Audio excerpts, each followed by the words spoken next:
Hey everybody, what is going on? And welcome back to another episode of the Court Storm College Hoops Talk podcast, which you can find right here on the Court Storm Media Network.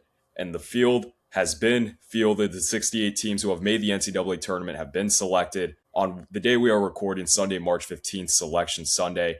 Conference tournaments are all wrapped up. Amazing finishes to all of those tournaments that we've seen so far. And we got our bracket on ESPN. We're going to go through with the official teams that have been fielded and make our picks for who will be cutting down the nets in Indy this year and taking home a national championship. But before we get into that today, just a couple quick messages. First, us here at the Core Storm, we've partnered with First Form Fitness Supplements to tell you about all the great products they have to offer, whether it's amino acids, pre-workout, protein powders, fitness apparel, anything which you might need to keep up with your active lifestyle. First Form has it for you. If you're more interested in checking out some of the products they have to offer, we'll be plugging their link in the description box below. And as always, just engage the content on this channel in any way you can. Everything goes a really long way with influencing the algorithm on YouTube and getting more people to see the videos we put out. So let's get right into it and start off. Might as well start off at the top with the East region, Duke being the number one overall seed. Duke is taking on Siena in the first round. And I'm just going to be honest, I love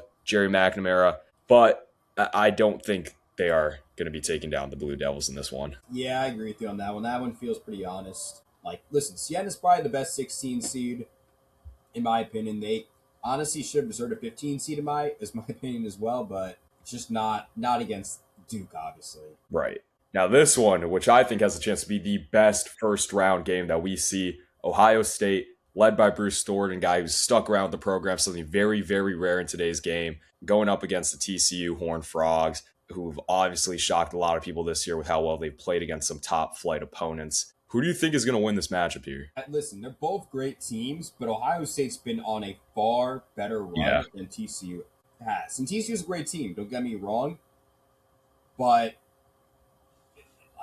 I just looking at matchup wise, who's stopping Bruce Thornton on TCU side? Because I feel like there really is no way to get around the Bruce Thornton issue, and I think a lot of teams are gonna have that issue. They've had that issue all season now, and this is his first time and his last time in March, so he's gonna make a name for himself. I got the Buckeyes winning that one. It'll be close though. It'll be damn close. Yeah, so we going to Ohio State here?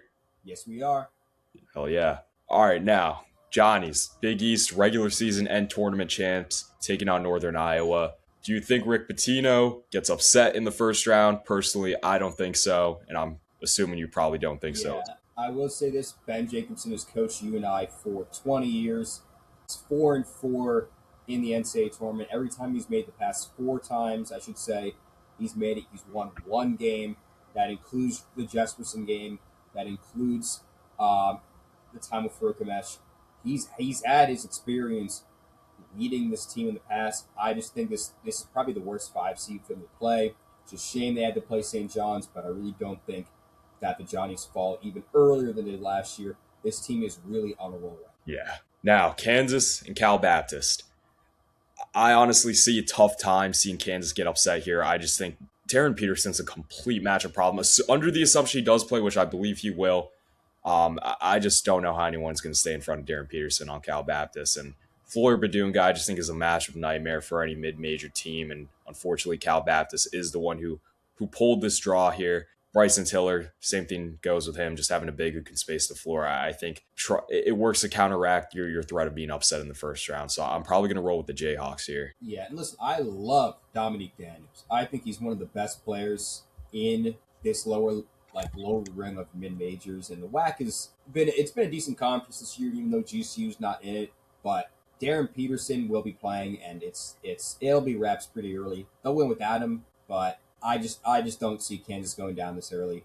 But I think South Florida beats Louisville. I agree. I definitely am there with you. I think this is the first upset that we are picking on the episode today. I mean, just they've dominated the American Conference this year, and they won the American tournament. Isaiah Nelson, who is the player of the year in the AAC, he's been great on both sides of the floor. I believe he was also defensive player of the year in the conference as well. Wes Enos has been a good go-to scorer as well on the offensive end of the floor. I think USF has the tools. I think they have the size. I definitely think they have the physicality against a Louisville team that's definitely struggled against better opponents this year. So I'm gonna roll with the USF Bulls here. I definitely agree with you on that one. I mean, I said it first. This is not to shame Louisville, but Yeah, it's no, it's just just the a tough, worst tough draw. one play. Yeah. Right. Now, Michigan State and North Dakota State. I don't think Mr. March is going home early. We don't know how much time Izzo has left, and I definitely don't think that if this is potentially the final year we see Tom Izzo coaching, he's not going to go out in the first round. Definitely. Hey, shout out Wheeler Thomas at North Yeah, Dakota State, yeah. but it's not it. Now, this should be a really intriguing first round game between UCLA and the UCF Knights. UCLA, I have to say, has looked a lot better as the season has gone on. Donovan Dent is playing out of this world right now with what he's doing playmaking wise, scoring wise. UCF, though, they've had some big wins this year. They looked good early to start the year. Have definitely hit a mid-season slump, but I've made it so that they have worked their way up to being a 10 seed after it looked like for some time that there was a fair chance they were going to miss the tournament. I think I'm going to roll with the Bruins here. I just believe Donovan Dent with the level he's playing at right now, it's going to make it tough for UCF to win this one. Yeah, I agree with you. That I feel like this is Donovan Dent's been here before. He's had this experience. Right. Now, UConn, Furman obviously upset Virginia just a few years back in the NCAA tournament in something that no one saw coming as Keon Clark threw the ball away.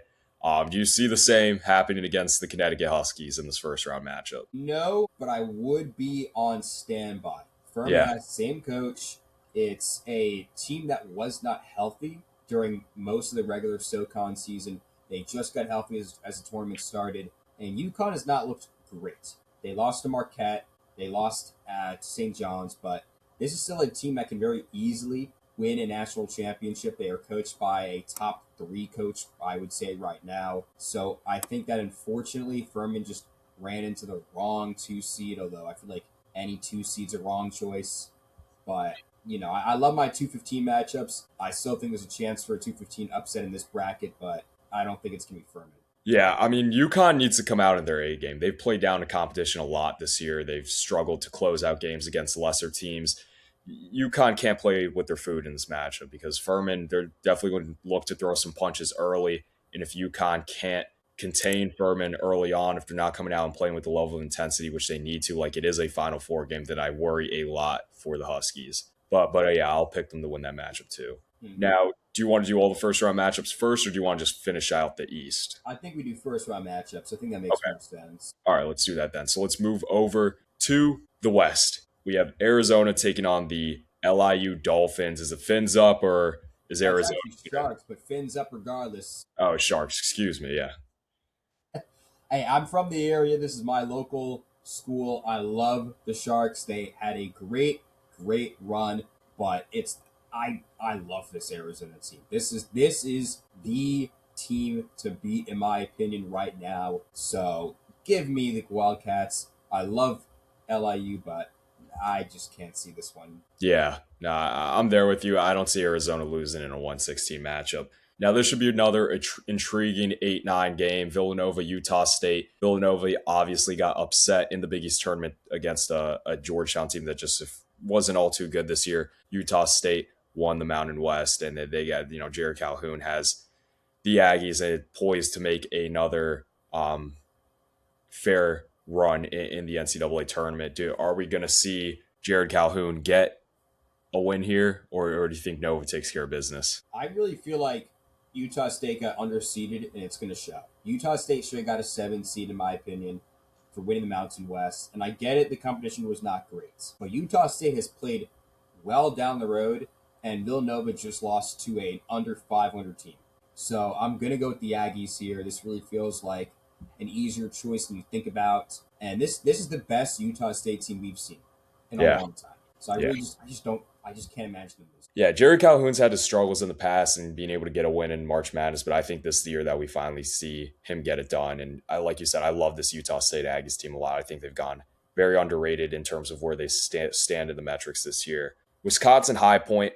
This is tough because I love both these programs a lot with how they've played this year. But for me, I want to back my Badgers. I picked them to win the Big Ten tournament. Obviously didn't happen, but I believe in John Blackwell and Nick Boyd going on a run in the NCAA tournament. So I think I'm going to back the Badgers in this one. This is hard. This is so Yeah, it hard. is hard. It is. I'm gonna back the Badgers too. They played very well against Michigan. They honestly, if it was not for that insane Lendenberg three, would have won that game in my opinion. Right. And this team deserves to go deep. It's the first and maybe last time I root for Wisconsin in the tournament. They have. I will say this: Greg Gard is not good with 5 seeds. Yeah. He's just not good with them. But we'll see. High points playing like McNeese did last year. So I don't really know. Right. Now, Arkansas, Hawaii, the Rainbow Warriors, are they going to be able to slow down Darius Akoff with how well he's played and him leading the Razorbacks to an SEC tournament championship? Personally, I don't think so. Congrats to Hawaii, who has not made the tournament in a very, very long time. I think the last time was 2016, if I'm not mistaken. So 10 years. Yeah. But personally, I just think the pairing of Malik Thomas and, of course, Acuff, who I mentioned earlier, and how fast they play with Hawaii's slow tempoed offense, I think there's a good chance Arkansas runs them out of the gym in this one. I can definitely agree with you on that one. I like Hawaii. They're a slow team against a fast team. The problem is that the offense for Arkansas is way stronger than the defense that Hawaii would put up. And I just think that this was unfortunate for them. They are a team that could upset, but they're just not really in that vein. Now, this is a really, really interesting scenario that we're in right here. Texas and NC State playing in the first 4 to take on BYU. Texas, well, we've talked about Dalen Swain to length on this podcast, on this channel. He's just one of the better go-to guys, and just being able to give him the ball, make him go make a play. Great isolation score. NC State, I think it should have, the way we looked at NC State going into the year, we thought they were going to be a lot better than how they ended up shaping out. Darren Williams, though, obviously has big tournament run experience from dating back to last year when he was with T-Tech. So when he gets hot, he's definitely a tough matchup problem against whoever he is going up against. And who knows, I mean, what you're going to get out Quadir Copeland. He's done well playmaking for them. He's done well defending for them. But I just feel that NC State's depth is kind of, they've been inconsistent this year. Are we going to see them play to their ceiling against Texas in this first 4? I think the way I'm looking at it is that BYU would probably beat both teams. Yeah. That's kind of where I'm getting at. It's going to be close. I think Texas, it's hard to say because let's be real, dude. Sean Miller is back again in the first 4. He was actually playing against Texas that year, which was last year. Got the job here at Texas and is once again back there. So maybe he knows a thing or two. Will Wade has had his experience. He's won a game in the past. Actually, last year, obviously, with McNeese. I think this is a great matchup. It's a shame they both were in the first 4, and I'm more surprised with NC State, if anything else. But I think BYU would win. I do think it's going to be BYU Texas. I think there is a real consistency problem, like you said before, with NC State, and I think it's probably going to show. Although, I will say, NC State has been better as of late, but it's pushing it. Right. Yeah, I honestly think BYU just pulled a terrible draw here. To have to play the winner of Texas NC State, I think both those teams could give some problems to a BYU team that doesn't defend the ball too well and has definitely had their offensive problems since the loss of Richie Saunders, needing Rob Wright and AJ DeBanza to really carry them on that end of the floor. And then you're more than likely going to be drawing Gonzaga here, which I'll go ahead and just make my pick. I think the Zags will take down Kennesaw State. Obviously, we kind of need to see what the deal is with Braden Huff, but I still think nonetheless they should probably be fine in that matchup. Yeah, this is I don't really know why Kennesaw State got a 14 seed. I'm not going to judge it too much, but I think BYU Gonzaga is going to be a fine matchup in the round 32. Right. Now, getting on to U Miami and Mizzou. Mizzou is the beneficiary of a pseudo home game playing in St. Louis.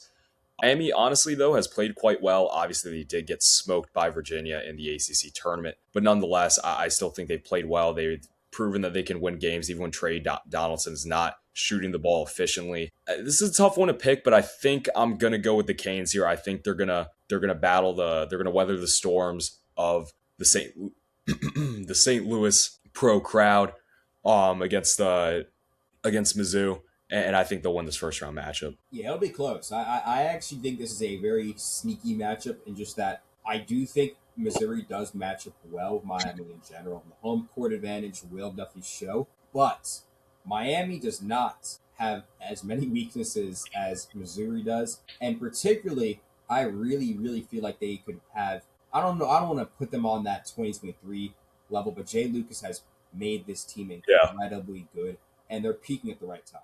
No, this is a fun one, obviously. I think we both know who we're going to pick here, but Purdue, Queens. Queens is, I believe, making their first NCAA tournament in their first year being eligible following the 4-year transition period, coming out of the Queen City in Charlotte. Now, of course, Purdue has their demons with losing in the first round, but this year I don't see that happening. I think Purdue wins this game. Yeah, I will say this: there is a curse on winning the Big Ten. Teams typically don't go past the Sweet 16 when they do that, but this Purdue team is, well, peaking at the right time after looking Yeah. really, really bad. Getting a 2 seed was honestly a little shocking in my opinion, but they did win a great, great game against Michigan, and they're back on that national championship trail. Queens has a, I think, 75 Kempom offense, which is definitely something to watch out for, but Purdue has, I think, number 2 offense. So I don't see how the matchup is going to fare well for Queens.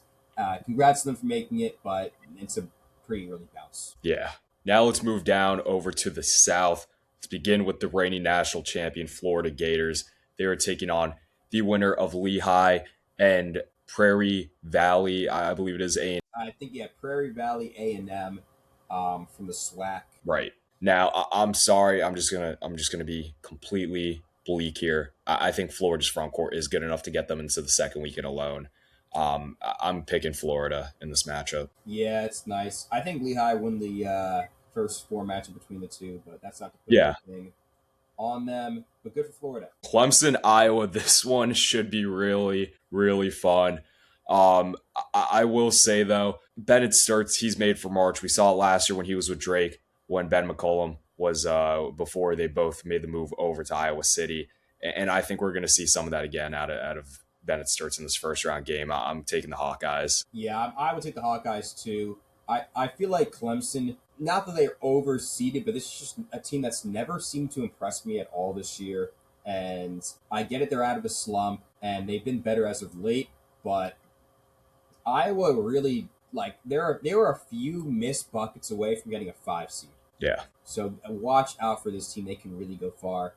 And speaking of 5 seeds, we have McNeese and Vanderbilt. It's another hard one. Vanderbilt did not look good down the stretch, and then made it all the way to the SEC championship game. Nearly won that one. Beat Florida, Yeah. who's also in this bracket, no less, and they could play each other in the Sweet 16. My problem though is McNeese is in the way, but I think this McNeese team is more like the one that was not last year, the one from 2 years ago. I think that it's a fine team that is filled with guys that were on that team last year, especially Javon Garcia is back to back, I think, player of the year in the Southland. Maybe I'm wrong on that one, but he's a fine player. But I really feel like because Vanderbilt has been playing so good recently, and because this team is not as good as last year for McNeese, I just feel like it's better to trust the Commoners over McNeese right now. But I'll hear out your suggestion. No, I like all the points you hit on there. I'm not really going to push back against anything all too much. While I did going into Selection Sunday want to pick against Vanderbilt, I don't think I can in this matchup here. If it was any other 12 seed,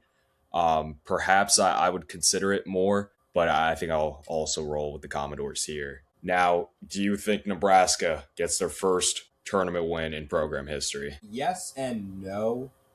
I would like to slot them in just out of safety precautions, but this Troy team was here last year. They played well against a good Kentucky team, and they turned the team all around again. They lost their starting 5 and turned those bench guys into complete success stories.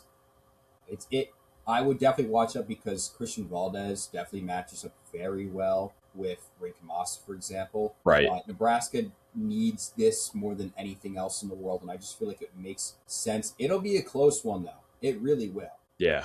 Yeah, no, I completely agree. But I do think Nebraska, the way they play defensively and just completely cutting off the driving lanes, forcing you into tough 3-point shots, I just think that doesn't play into Troy's favor. And I think the way they scheme up, how they play defensively, I think it's going to be enough to get them out of the first round here. So congrats to the Cornhuskers and their fan base on getting the first tournament win according to us. Now, North Carolina VCU. Are you going to hate me for picking VCU here? No, I'm not. I'm going to join you with that one. Okay, let's go. I like this North Carolina team, but no Caleb Wilson Right. means no success story here. They lost very closely, though, I will say, to Clemson, but Clemson's not that good of a team to start off with. It's a shame they fell so low, and it's a shame that we're not going to see Caleb Wilson, but this VCU team just won the A10, just a strong A10 as well. Almost got 3 bids there, so I hate to be that guy, but actually, I don't hate to be that guy. Phil Martelli deserves this. Yeah. He does. Now, had Caleb Wilson, if he was available going into the NCAA tournament, different story. But I just love the pairing of Terrence Hill and Lazar Djokovic that VCU has run with this entire year. They're great in the metrics. Mm-hmm. On Ken Palm, offensively, defensively. I'm picking VCU to upset here. Yep, now, are we going to see another TJ powerful performance against Illinois, or do you think Illinois makes it safe and avoids the upset here? I'm not going to put it on this bracket, but I will pick Penn at some point on another one I'll probably make. Yeah. But Illinois just feels right in this scenario. I get it. They can be up and down. They've been down recently, which is not good for a team that was hot, very hot going through the rest of this year. But this is a team that very easily can make a Final Four. They're playing some great basketball, and they have just solid wins. It's just, can Keaton Bogler get hot again? He was very hot midway through the Big Ten, winning at Nebraska, winning at Purdue in those games. But he's been slowed down recently. I am worried about that in particular. But if it was Yale, I might have said otherwise. But Penn is a slightly worse team. But TJ Power, though. TJ Power, and keep this in mind as well. I think I mentioned it earlier, but Fran McCaffrey is coaching Penn. He played or coached Iowa, including those Luka Garza years, if I'm not wrong. And he's played and beat Brad Underwood. Underwood has not lost a first-round game in a while, so I'm going to go with that. But it's a fun coaching matchup from that angle. It definitely is. I think Illinois, for me, is just a safe play here. I don't think Penn has seen a team with the size that Illinois possesses this season. I just think that's going to be enough to get them out of the first round. Keaton Wagler, that's like the biggest thing. Who was going to guard Keaton Wagler? I mean, that doesn't just go for Penn. That goes for anyone who faces Illinois going forward in this tournament. Getting on to St. Mary's, Texas A&M, I love this matchup a lot. To be honest, though, I think I am going to roll with the 7-seeded Gales in this matchup. I just think that while I do think Texas A&M could speed up St. Mary's, and get them out of their very, very slow tempo that Randy Bennett loves to run and what he's been doing in Moraga forever. I think that just with the way Mikey Lewis, Paulus Moraskis, who I believe was WCC Player of the Year. No, excuse me, that was Graham Ike. That's on me. But Josh Dent, I think one of the more under-talked about setup guys in the sport this year. I like the Gales in this matchup. Do I think A&M can win? Yes, but I'm gonna roll with the Gales. Yeah, I like that point. I was gonna roll with the Gales as well. I like this A&M team. Just shame that once again they got this. I honestly thought they would have been a last 4 bye, maybe first 4 team. So this is a little bit better of an expectation. But Rashawn Agee is great. I just don't think he's going to match up well with Paulus Moraskis. And Joshua Dent and Mikey Lewis are going to carve holes into A&M's already weak defense. I like Buckyball. They've been here before.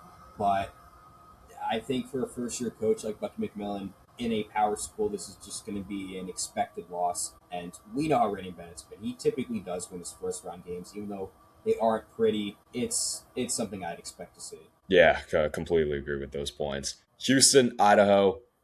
I don't know if we really need to elaborate too much. I'm rolling with the Cougars. Yeah, they got that chip on their shoulder. They've had it all year, and it's going to show now more than ever. All right, now to get on to the last 8 first-round matchups, moving over to the Midwest. Michigan taking on the winner of UMBC and Howard.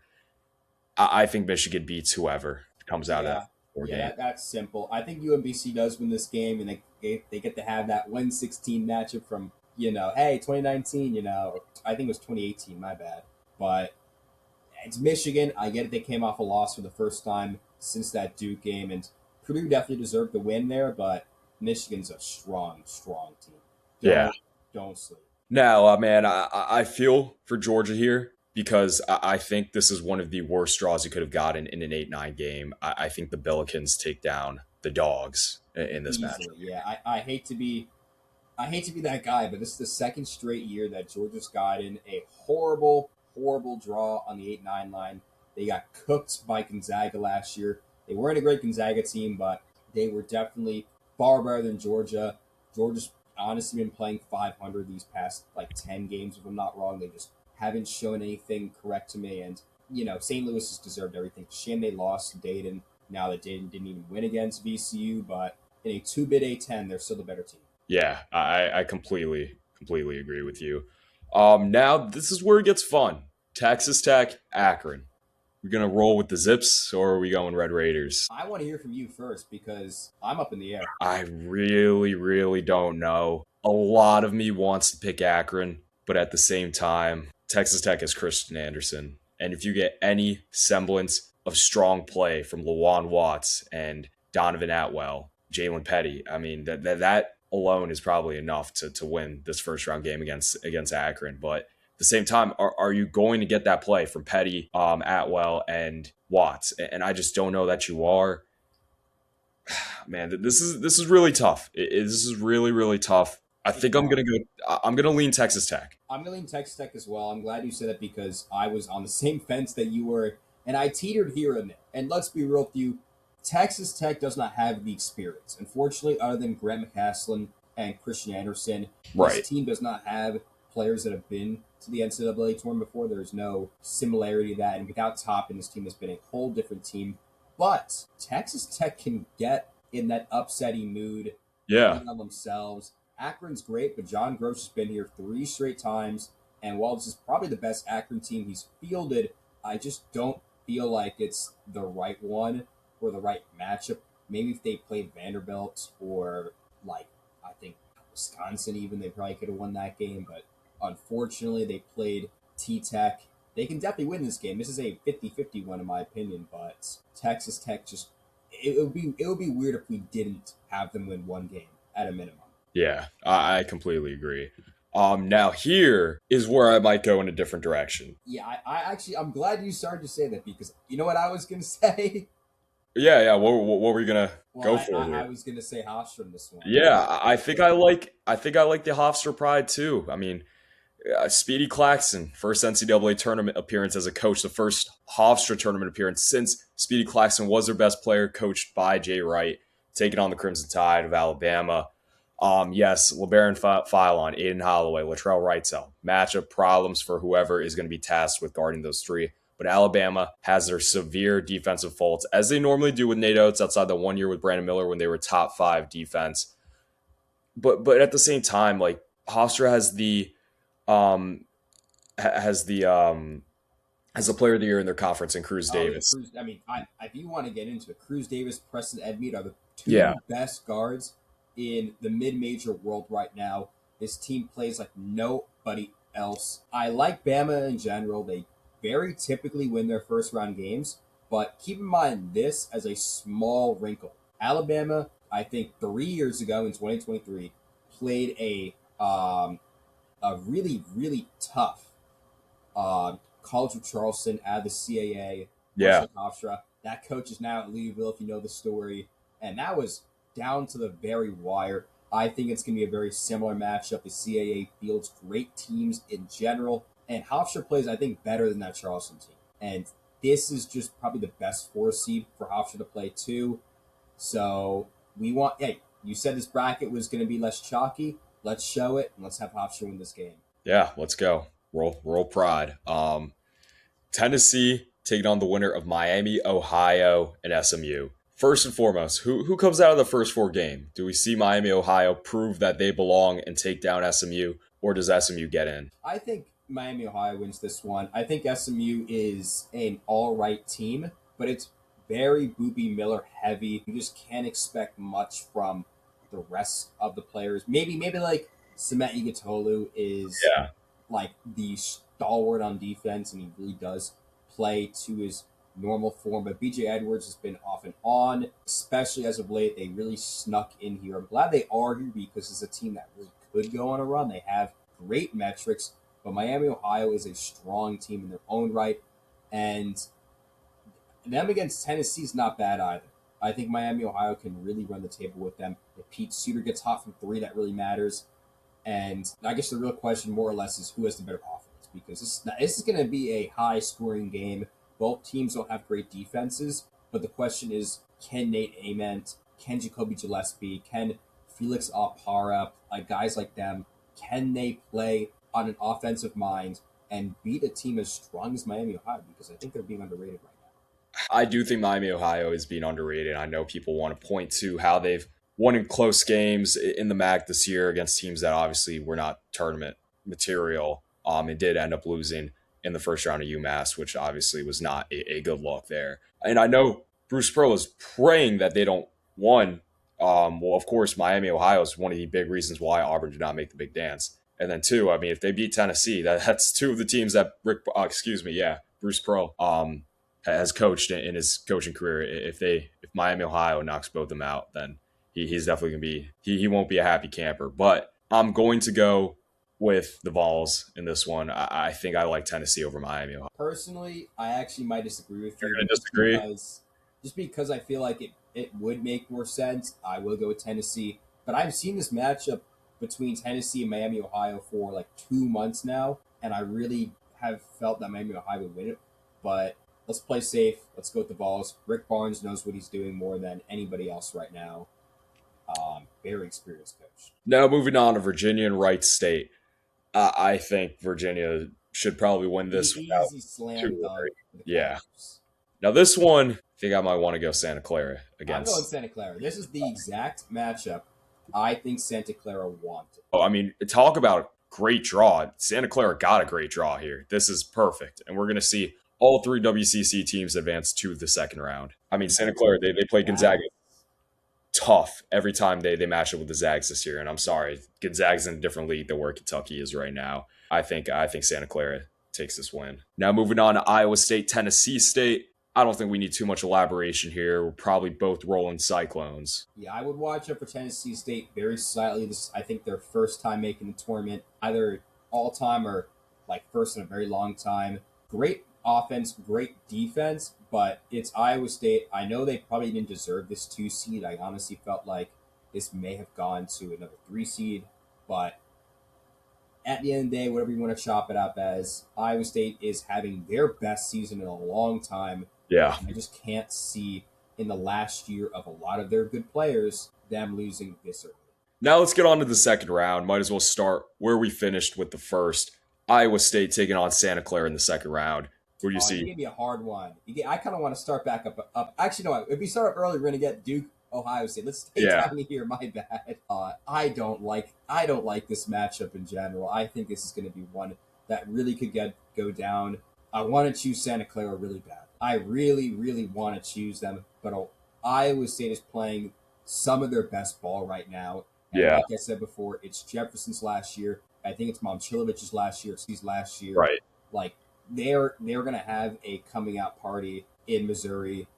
I'm going to have to go with Iowa State here. Yeah, I can hear everything you spoke about. I wanted to pick Santa Clara, but I just think Iowa State is coming into this tournament with a level of determination that we haven't seen from this group of Jefferson, Momchilovich, and Lipsy before in their past tournament runs. So I'm going to also roll with the Cyclones here and TJ Otzelberger. Now, Tennessee, Virginia, this matchup is definitely intriguing, but I'm going to be honest. I think Virginia is the better defensive team. Yes, I think Tennessee might have some more offensive firepower if they are both playing to their offensive ceilings, but I think I'm going to pick the Cavs. I'm going to pick the Cavs too. This one feels easier than it looks. I get it. Rick Barnes is a great coach. We're playing.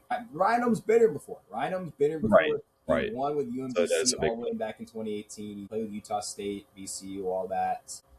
Simple enough. Got to go with them to the Sweet 16. That's a fun matchup in its own right. Now let me ask you: Do we want to roll with the Pride once more? I really want to roll with the Pride. Let's do that. Let's have some fun, Kanaye. Let's have some fun.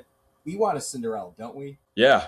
Dude, I'm telling you, this is the year we are going to see the return of the Cinderellas. And Hofstra, I think, is one of the picture-perfect teams that we could see go on one of these runs. Now, if you want to talk about another upset here, St. Louis, Michigan, this is one that I really have a tough time picking because Michigan, of course, had they gotten a different draw, I think their front court is good enough to be able to get them into the second weekend. But St. Louis, I think they have guys that are capable of playing to Michigan's faults, need bigs who are able to space the floor, and that is what Robbie Avila can do. They also have a legit 9-man rotation, all guys. I believe 6 players average double figures. They have, I think, 5 or 6 guys as well who shoot beyond 40% from three. They could easily light it up from beyond the arc against Michigan, completely space them out, neutralize the bigs between Mara, Merez, and Yax, and well, you don't know what version of Elliot Cadeau you're going to get. That being said, I think I'm still going to roll with Michigan in this one. Yeah, same thought process here. You had me smiling so hard, grinning ear to ear at the thought of Robbie Avila versus Yaxel Lundingberg, which I think Avila can win that matchup very easily. And keep in mind, Ellie Cadeau is the main shooter on this team. I get it, Yax can shoot threes, Merez can shoot threes. They're not crazy, though. Isan Sharma can. McCautry can. Leotopoulos can. This team is very... Or not Leotopoulos. Dunlap. Yeah. Wrong Johnny. But this team is very deep. And look, give some respect for Josh Schertz, This is his first tournament.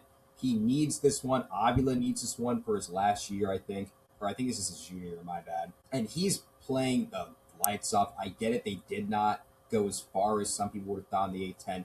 But this team at one point was like one loss. Like they very nearly were an undefeated team that people are not going to talk about. I'm going to give Michigan it because it's Michigan. But I love this matchup to death and I can't wait to watch it. Yeah, now let's move back over to the South region here. First, we have the Florida Gators taking on Iowa. I'm going to stand by my claim that Florida's front court is good enough to get them to the Sweet 16 at minimum. I'm going to go with the Gators. I agree. I will watch out for Bennett Sturts. Yep, that's true. That is true. I definitely think Bennett Sturts has probably a really good chance of winning that matchup between him and then the guard pairing of Xavier Lee and Boogie Flan. That being said, I don't think that's enough to beat the Gators. Now, Vanderbilt, Nebraska. These are two teams that I'm honestly, I don't want to come out as strong and say fraudulent, but these two teams I just don't have a lot of faith about in terms of going on deep runs, and we have them matching up here. I think I honestly don't know. Okay. I'm unimpressed by both, but I think Nebraska's just been over time. They've both been, they started the year very good. Both of them had chances to get 1 seeds even, and they were both unranked. It's like they're very similar stories, so it would be fun to have the matchup, and I like Tyler Tanner a lot. But top to bottom, Nebraska is just built better, and Rick Moss can definitely go toe-to-toe with the 3 centers that Vanderbilt can shove at them. I think Vanderbilt can win this game very easily, and I would love to see them play Florida in a rematch, no less. But Nebraska just feels like, it's their year. It's their year. They've never been ranked this high, so let them have it. Yeah, I agree. I think Vanderbilt has size limitations, and Nebraska has a chance to exploit that. And I've already talked about how they play defense and what that can lead to matchup-wise. Now we get into VCU, Illinois. This one is a tough pick for me. I'm curious. I want to hear what you have to say regarding. It's a tough pick too. I actually like that you mentioned that. VCU has power level talent. Yes. They have a great coach in Phil Martelli, who's played in the NCAA tournament before, or coach, I should say. Last year with Bryant. I think this team is far more deep than people recognize, and they have good wins. And I think a North Carolina win is not to be joked about. Illinois might be seeing ghosts after this Penn game. They really might be in a strong push. It's a lot like, Michigan, St. Louis, with another A10 Big Ten game, actually. Yeah. I think I'm going to go Big Ten here once again. I just feel like Keaton Wagler can really bail out Illinois through the first 2 rounds. I like VCU as a dark horse to make the Sweet 16, if not even further. But, Illinois is just that good. Yeah, I agree. I mean, Keaton Wagler, again, I don't know.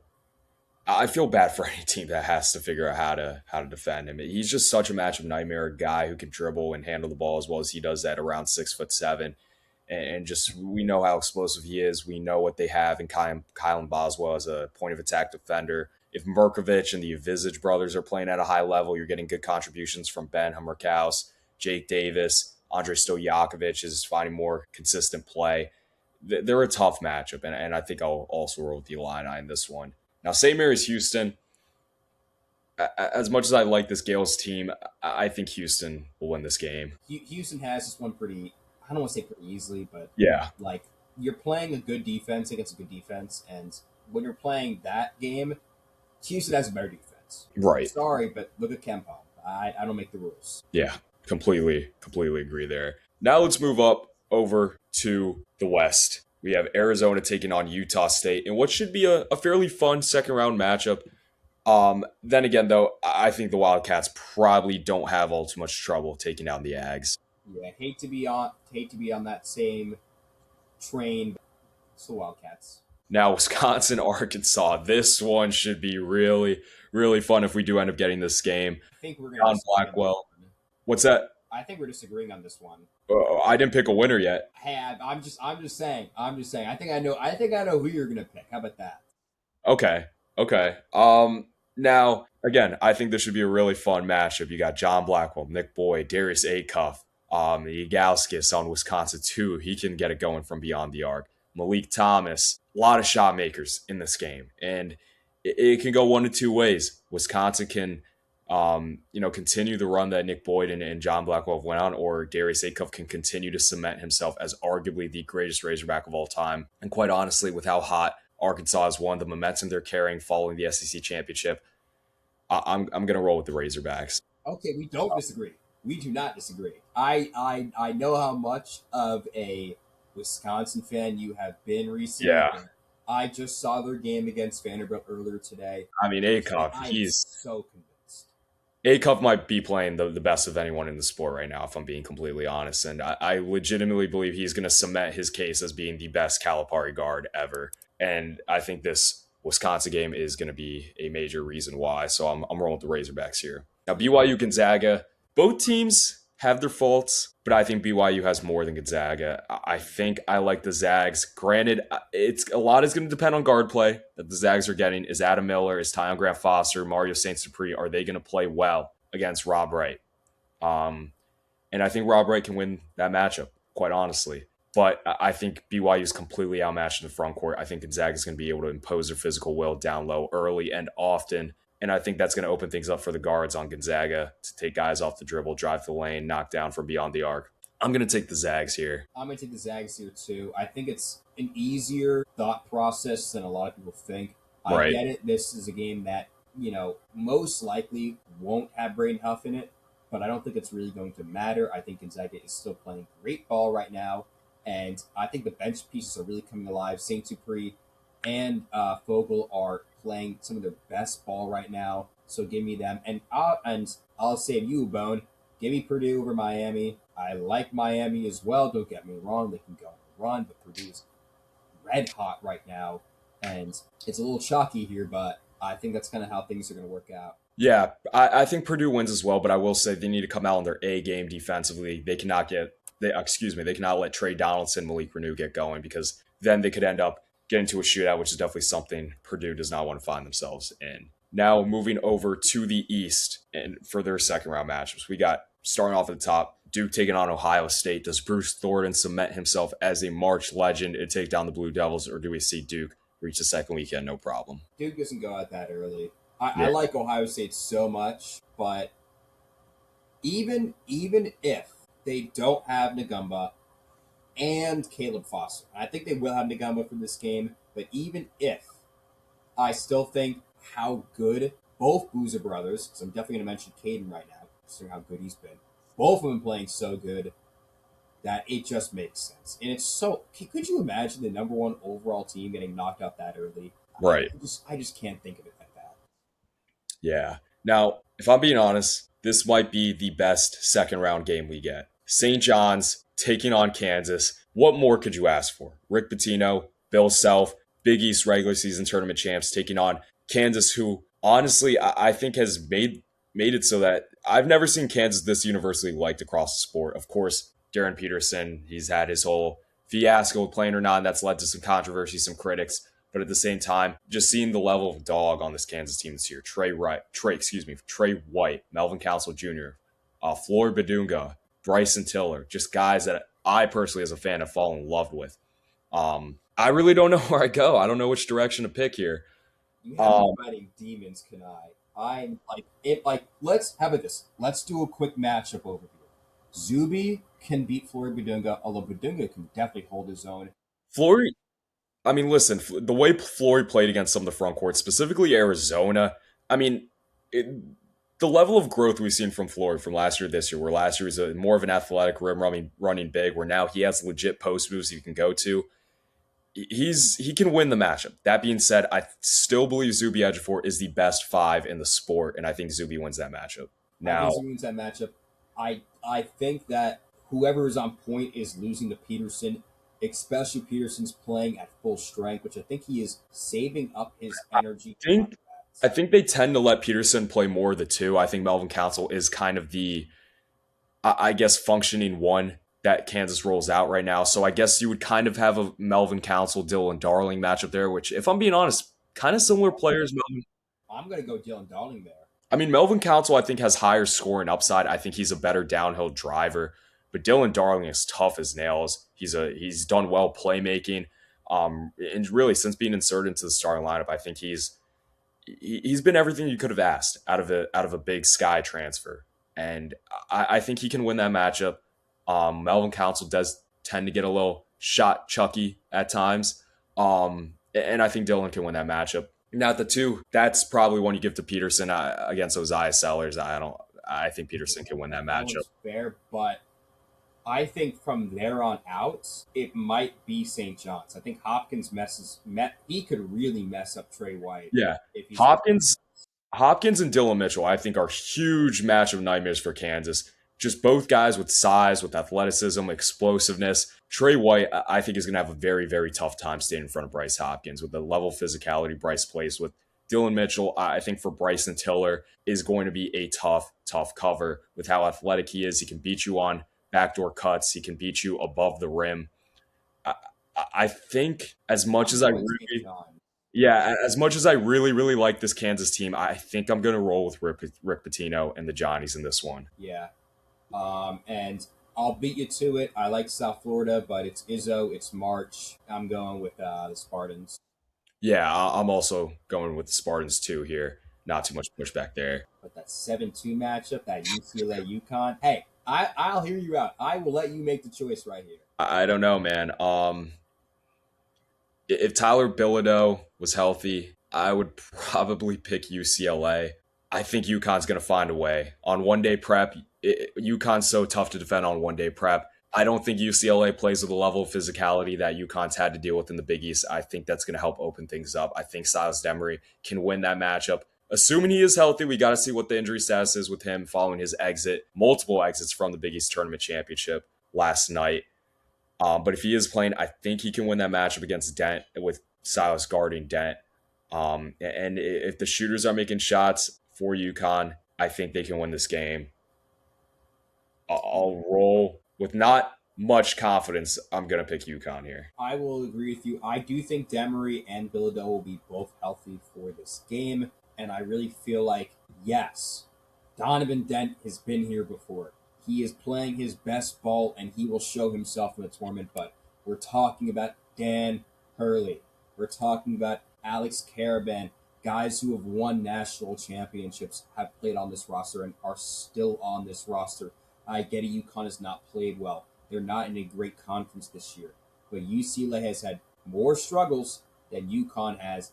And I get it, they're peaking at the right time, but UConn is still a great team. Give me the Huskies right now, but that's one that can go either way. Now that we finished up picking our second round winners, let's move on to the Sweet 16. Let's start in the East, and it does not get easier than what you just had to go through. Duke, St. John's, Patino, Shire. We going to see the Johnnies keep it rolling, or do you think Duke makes it to the Elite Eight? I'm going to go with Duke. Yeah. I'm like I would love to see St. John's do this, but the problem is that the offensive capabilities, or the lack of, I should say, that St. John's has will catch up to them. And I know Duke can run the offense far better. I do think Dylan Darling is most likely a better point guard than Caden Boozer. I don't want to put that out there, but I feel like he kind of is in this scenario. But Zuby might have some problems getting through Boozer. Even if Nagumba, actually, I will say, if Nagumba is not in this game, I will pick St. John's, but I think he'll be ready by then. Yeah. Even if he is still a little knocked up, I would highly expect him to be facing Zuby at full force. And once again, I just can't see the number one overall team getting knocked this early. As good of a St. John's team this is, they're probably going to be seeing demons from this Kansas game. I don't want to give them any hope. Now, while I'm also probably going to roll Duke here, I do want to preface this. I don't know that Duke has faced a team that is going to come out with the level of physical aggression that St. John's would most likely come out with if we end up getting this matchup.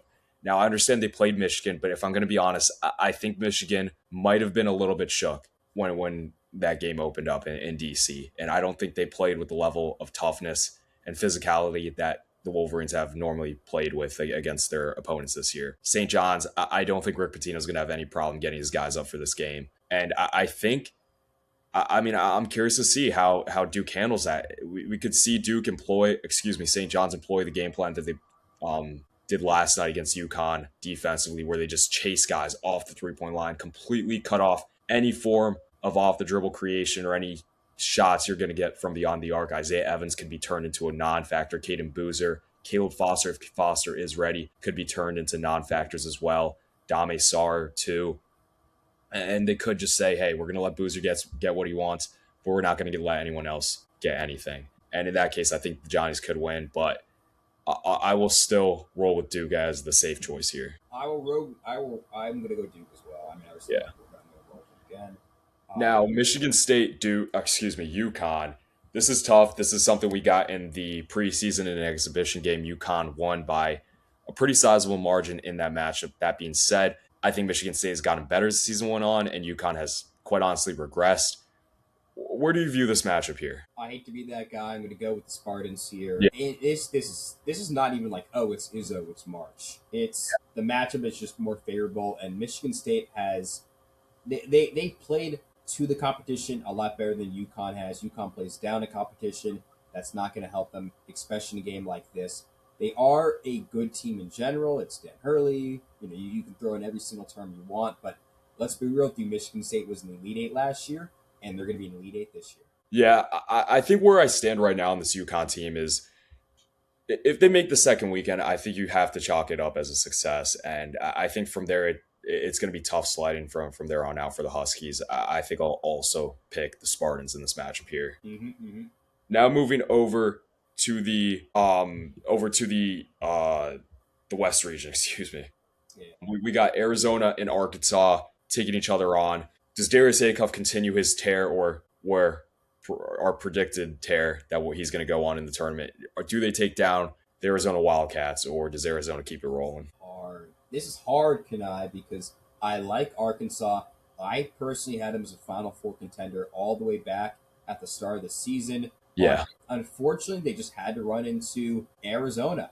And I just feel like it's hard to say because even on the coaching matchup, Calipari is a better coach all time versus Tommy Lloyd. But Tommy Lloyd's playing at his best, I think, and coaching at his best. I think Bradley, regardless of the injury that he suffered in the championship game for the Big 12, will be back, will be ready, will be playing at his best. I think the matchup just unfortunately goes towards Arizona. I will say this. I would watch out not just for Acuff, but particularly for Trevon Brazile.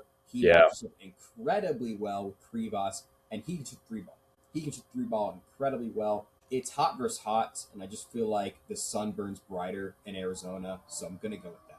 Yeah, I'm going to go with Arizona for a lot of the reasons you said. I think they've looked probably the best of any team from start to finish the season. I understand they hit that little 2-game kind of rough stretch, but nonetheless, I think Arizona probably wins this game here. Now, this one's fun. Gonzaga, Purdue. Personally, I think I'm going to take the Boilers here. I'm going to take the Boilers too. I think that's a right choice. I like Gonzaga, but combined, like even with Braden Huff, the matchup is not favorable for Gonzaga, especially with the bigs. Graham-Ike will be great. He will likely pretty much pound on Oscar Clough, but Clough can still get his points. I think Trey Kaufman is playing his best ball right now.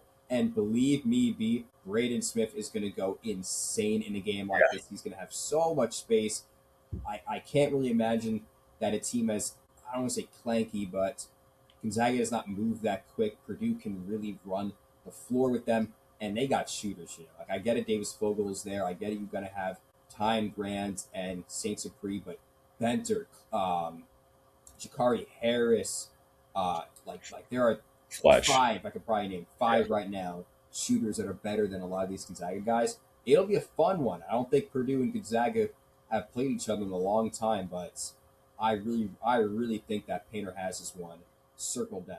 Listen, guard play wins in March, and I think Purdue just has the better guard play of the two teams. So I'm taking the Boilers. I'm there with you there. Mm-hmm. Now moving down on to the South, we got Florida taking on Nebraska. Nebraska, congrats on the run. I think this is where it ends. Gator boys are staying hot. They're moving on to the Elite Eight. Yeah, and then where do you go with Illinois Houston? Oh, this is tough. Houston has their offensive fault. I mean, they run stagnant a lot of times. They fall onto the shoulders of Kingston Flemings when no one else can hit a shot. Illinois, on the other hand, obviously has a really tough time staying in front of guys and defending the ball, especially defending the perimeter. It's tough because I think good offense beats good defense most of the time. But at the same time, if Illinois is not playing well, they're not hitting their shots, then that could play into Houston's favor, could play into their hands. I think I'm going to go Houston for the sake of experience. For the sake of experience, for the sake of the revenge tour, I'm going to roll with Houston this game. And I want this revenge tour. I know Kelvin Sampson is sitting his guys down saying, look who's number one in this bracket. Yeah. Look who we're going to play if we make the Elite Eight. They want this matchup with Florida. I want this matchup with Florida. And I'm so excited to see this in our bracket as well. Let's go over to that last section, the Midwest, and let's be honest. Great run for Hofstra if they do. Yeah. Michigan has that one wrapped easy. The real question is Virginia versus Iowa State. I'm gonna go with the Cyclones. Me as well. I like once again Ryan Odom, but he's a first year coach. I just can't put it against him. But Iowa State is on that style of run, and they just feel like a team destined for the Elite Eight. Yeah, I completely agree. Now, might as well start off here. Michigan, Iowa State. Who gets to Indy? Give me the Wolverines. Yeah. I like Iowa State, but when I mean destined for the Elite Eight, when I saw Michigan put in their bracket, I knew that it was just the Elite Eight. Iowa State's a great team. They got a good seed that maybe they shouldn't have. I don't know. But Michigan has, other than the Purdue game, played excessively well. And it's likely going to show when all they've played have been mid-majors. And here they go against Iowa State. They're going to be guns blazing. I think this is a great game in general, and it really could go to Iowa State, but Dusty May's been here before. Yeah, I agree. Now, Florida-Houston, who wins the hypothetical rematch of last year's national championship game? I think it goes the way it should have been, and it goes to Houston. I don't hate that pick. This is a tough one for me. I think for the sake of not having 4 1 seeds in the Final Four, I'm going to roll with Houston too. I just don't know how Houston handles the front line of the Florida big men, but at the same time, I do think Houston does have better guard play. And if they can limit the production of the big men, then they got a legit chance to win this one. I could definitely see Houston taking this matchup here. I like the point you made because keep in mind, Florida has great defense. Chinelu is probably Defensive Player of the Year, but JoJo Tugler is the second best. And I just feel like pound for pound, the team that Houston brought to the table here is great. I think that, Kingston Flemings is a better guard than Boogie Fland and Xavier Lee. I get it. The depth that Florida has is better overall, and I would be worried about guys like Condon or how blowing this game up, but they are not up right now, and I just don't know that in the 3-point battle, which I definitely think it will be, we're gonna see Florida win that one. So, I don't even want to put the whole 4-1 seeds in favor right now. I think it's just the truth. Houston beats Florida this year. Yeah. Now getting on to Duke, Michigan State to see who makes it out of the East. Tom Izzo taking on Duke. This is a pretty classic matchup. If you remember going back to The 2019 tournament, one of the greater. Another rematch. I know, I know. This one is tough. We saw this matchup earlier in East Lansing. Duke came out victorious. I think on a true neutral site, Duke probably wins this one by a larger point differential. Definitely. I think that game really matters a lot. Michigan State's gotten better, maybe overall in comparison to Duke, but Duke, I think, still is. Duke is it's Yeah, once and I mean I'm saying this kind of late, but could you imagine if the number one overall team did not make the Final Four, especially a team as talented and as gifted as Duke, the team that right. also made the Final Four last year? Like Yeah, yeah. I'm it feels hard to say no. And completely then agree.